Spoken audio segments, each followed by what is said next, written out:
ফেনীতে স্বামীর নিষেধ অমান্য করে ধানের শীষে ভোট দেওয়ায় জহুরা নামে এক গৃহবধূকে তালাক দেয় তার স্বামী। এমন ঘটনা সামাজিক যোগাযোগ মাধ্যমে বেশ আলোড়ন তোলে।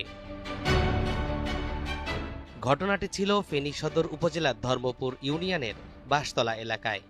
অভিযুক্ত ইসমাইল হোসেন কাউসার ধর্মপুর ইউনিয়নের ৯ নং ওয়ার্ডের স্বেচ্ছাসেবক লীগের সভাপতি। আমি ধানের শীষে ভোট দেওয়ার কারণে আমাকে বিপদ দিয়েছে। আমার স্বামী আমাকে কখনো সুখ দেয় না। আমার স্বামী আমাকে অত্যাচার করতে করতে করতে করতে আজকে 13 বছর করতেছে।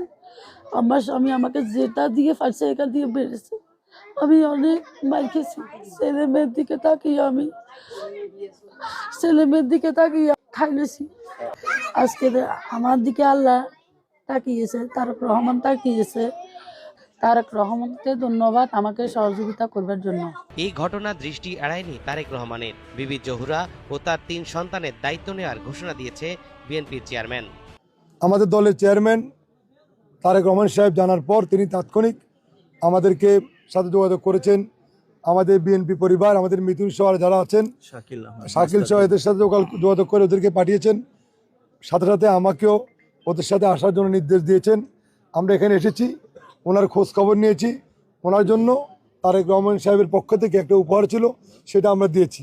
এবং তিনি ঘোষণা দিয়েছেন ওনার 3টা বাচ্চা আছেন, এই বাচ্চাগুলোকে লেখাপড়ার জন্য প্রতি মাসে ভরণ পোষণের জন্য বিএনপির পক্ষ থেকে, তারেক রহমান সাহেবের পক্ষ থেকে তাদেরকে সহযোগিতা করা হবে। এবং তাদের লেখাপড়ার জন্য যে খরচ প্রয়োজন সেটাও উনি দলের পক্ষ থেকে, ওনার পক্ষ থেকে ব্যবস্থা করবেন। এবং ওনার যে ঘর, এই ঘরটা নির্মাণের জন্য সাহায্য করবেন। এবং আমি এখানে আসছি, আমি বলতে চাই, আমি ফেনী একের মানুষের পক্ষ থেকে, তারেক রহমানের পক্ষ থেকে আমিও এই পরিবারের পাশে থেকে এই পরিবারকে আগামী দিনে চলার জন্য আমরা সহযোগিতা করব।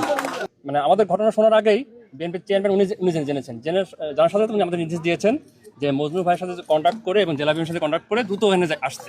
আমরা তার প্রেক্ষিতে আমরা আসলাম এবং উনি আমাদের যে নির্দেশনা দিয়েছেন যে এই ভুক্তভোগী পরিবার, বিশেষ করে আপনারা জানেন যে এই পরিবারটার যে মানে যে স্বামী, মানে যিনি তালাক দিয়েছেন, উনি কিন্তু আমাদের বিএনপি দলীয় না, ঠিক আছে, কিন্তু তবুও কিন্তু মানবিক নেতা আমাদের তারেক রহমান, উনি কিন্তু মানবিক বিবেচনা করেই এখানে পাঠিয়েছেন আমাদের। তারেক রহমানের এমন উদ্যোগে খুশি এলাকাবাসী।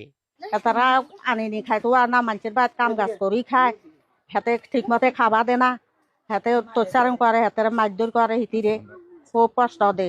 তো হিতিয়ে অসহায় হই ব্যাগ জাত দেই, হিতিয়ে অসহায় হই তারেক জিয়ারে ভোট দিত।